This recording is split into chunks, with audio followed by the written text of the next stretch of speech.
Hello everyone, JG here. Welcome to the third episode of the BlizzardHailstorm Audiobook. As always, if you'd like to follow along, you can click on the link in the description. All that being said, let's get started. Act 2. The hunt begins. Let's go, the guard commanded. The commander and the lady want to have a word with you. Esther opened her eyes, groggily got out of her bed, got cuffed by the guard, and was led out of the prison. Esther squinted her eyes. What could the leaders of Gunnar and the Restoration want with her? The guard let her bathe and change her clothes back to her old ones. After that, he led her outside. It was very early in the morning and the sky was dim. Esther smiled softly as she looked around. It was the first time she had seen the outside world for 6 months. The guard then led her to a truck. It was not the same maximum security truck as before, though. This time it had a seat and windows. The guard led Esther to the truck and cuffed her to the seat. The driver then went back around to take a look at her and had a word with the soldier who brought her in. Once they finished speaking, the soldier gave Esther a parting word. Farewell, Esther. Never in my life has any prisoner given me the respect you did. I wish you good luck in all your future endeavors. Esther nodded as he shut the doors and locked them. The truck began to move, and Esther was enamored with looking at the buildings, trees, rocks, roads, and other vehicles for the first time in a long while. She watched as the green forest and trees in the light of the dawn soon changed to the bustling city and citizens of Sunset City under the midday sun. Eventually the truck drove into the middle of the city, and the gates of the Gunnar headquarters were opened. It then parked next to a bunch of other identical-looking trucks, after which Esther was brought out and led to the building. It looked almost the same as it did when she first saw it 6 months ago, but there was an elevator to the right of her that she had not noticed before. The soldier who drove her brought her to the elevator where there was a panel. On the panel, there was a button to call the elevator. He clicked it, and the two of them waited for a moment. Esther looked at him, but it seemed like he wanted to avoid eye contact as he was sweating nervously. Esther decided to remain silent. Arrived after a moment, and the two entered quickly. There was another large panel on the interior of the elevator which filled with buttons with various letters and numbers on them. The soldier clicked on the one labeled B1, and the elevator began its descent. After a few moments, they arrived in the basement of the headquarters. Esther stared at all the technology saw, greater than even the likes of Magnopus' base. The soldier led Esther up the steps to the side of all the people working on their computers until they arrived at the glass balcony at the top. As they walked, the soldiers did not take their eyes off their work. Esther thought she heard a few mentions of Magnopus, but she quickly shook her head, thinking it must have been her imagination. Once they arrived at the balcony, she saw Commander Abraham and Jewel waiting for her. The commander saw how she was handcuffed and said, "Take those off." Esther's eyes widened. "But sir," I said, "take those off. If she tries anything stupid, this whole room is filled with soldiers who are fully armed and listening to this conversation intently, so take them off." The soldier took the handcuffs off immediately and left the room just as quickly, but as casually as he could. Esther was left staring at the commander and Jewel. "Esther," the commander said, Esther's ears perking at the use of her real name, "I recall the fact that we have never had a proper introduction." Abraham reached out his hand. "My name is Commander Abraham Tower." The perplexed Esther shook his hand. "I'm Jewel the Beetle, head of the Restoration," she said, placing her hand on her chest. "What do you want of me?" Esther asked.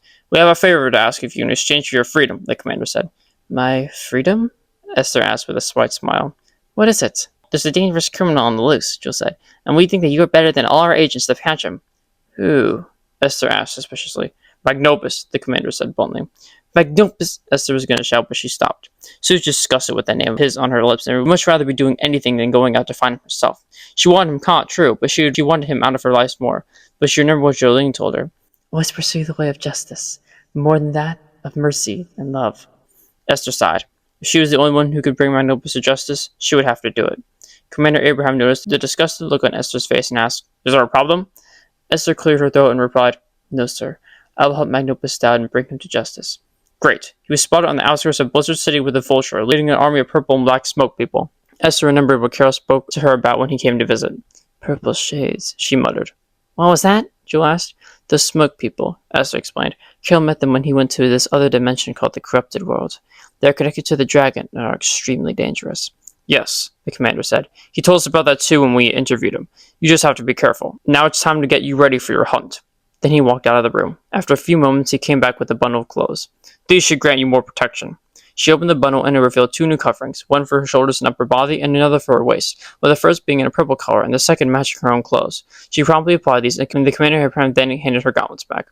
"I applied my phone number as well as Jewel's onto the gauntlets communication system so you can communicate with us while you are abroad," the commander said. Esther placed them back on her hands. She felt complete again, and bittersweet memories of Jolene came rushing back to her like a waterfall.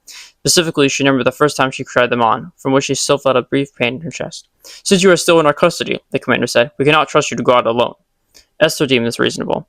"Who will come with me?" The second she said this, a black blur descended from the ceiling. It lighted in front of Esther and was revealed to be a female bat. "This is Rouge," Commander Abraham said. "She was a part-time agent for Gunnar in the old days, who won her fame due to her dealings with the Space Colony Yark a few years back. I called her back for Gunnar for this mission." Esther wasn't sure what to think as the bat stared at her with a smirk on her face and her hands on her hips, clearly sizing her up and measuring her capabilities. "So," she said, "you're the mistress of the wind?"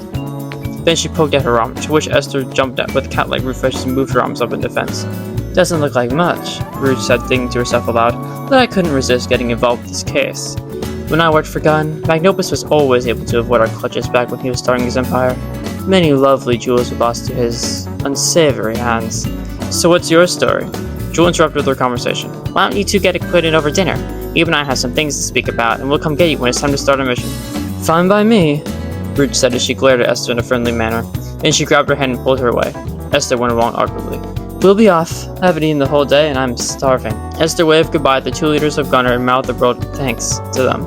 They both noticed. Rouge let go of Esther's hand as they entered the main room. Esther saw through the windows that it was evening. "I'm assuming you know how to follow me.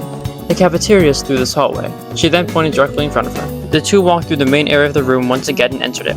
It was filled with brown wooden doors and led to a large variety of rooms that military operation would need to survive. Directly in front of them were two large wooden doors with windows on them, and a sign above them that read "Cafeteria." As they walked through the long hallway, Esther remembered Kitsuneko, who quietly thanked her for a second chance of freedom. They entered the cafeteria and saw many white tables on a peach-colored floor, with the walls being a similar color. They saw they already had a meal prepared for them: steak with a side of piping hot rice and asparagus. Esther had water as a drink, and Rouge had red wine. They sat down and Esther's mouth watered. This is the first time she had seen a real meal in 6 days. She even began to drool. "What's wrong with you?" Rouge teased playfully. "Seems like you haven't had a dinner like this in ages." Esther wiped her mouth and glared at her. "Oh, right."